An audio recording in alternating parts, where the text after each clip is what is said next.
The past legislative session in Texas focused on key conservative priorities, from restricting abortion to addressing transgender rights. The Lone Star State is now focused on a voting bill that would tighten election laws after missing an opportunity to get it passed late last month. We check in now with our political reporter, Dan Bush. He is in Austin.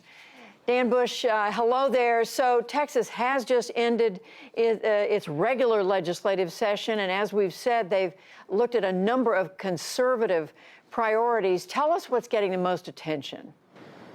Well, Judy, the big issue was voting rights. Republicans have legislation that would do a number of things. It would limit drop boxes for ballots. It would limit vote by mail. It would also allow partisan poll watchers to monitor polling places around the state. In addition, it would also restrict voting for some hours on the weekend. Now, Republicans argue that all of these measures are necessary coming after the last election in order to increase transparency, to reduce voter fraud. Democrats, however, they argue that this is essentially voter suppression. Let's hear from one state senator now. Well, it's Jim Crow 2.0. I mean, I can't say it any plainer than that.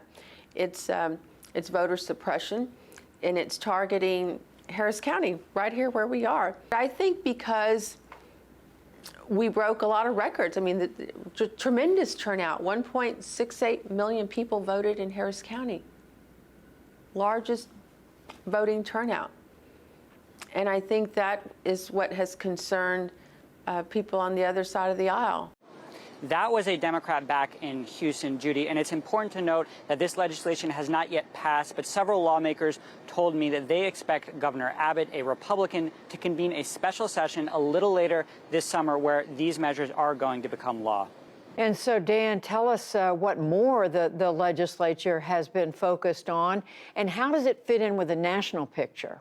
So the legislature got very busy the last couple of months here at the state capitol right behind me in Austin. A bunch of issues that came to the fore. One was related to gun ownership.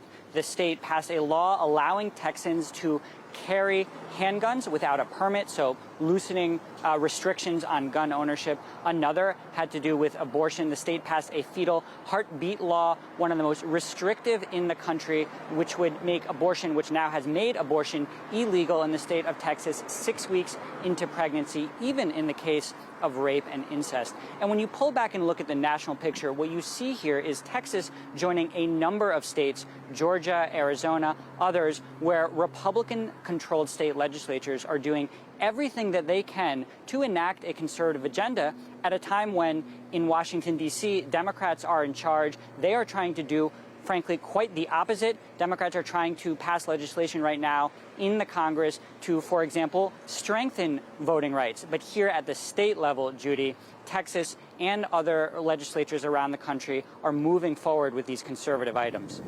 Right. So important for us to keep an eye on what is happening in these state legislatures where so much of the action has now moved. Dan Bush, reporting for us from Austin. Dan, thank you.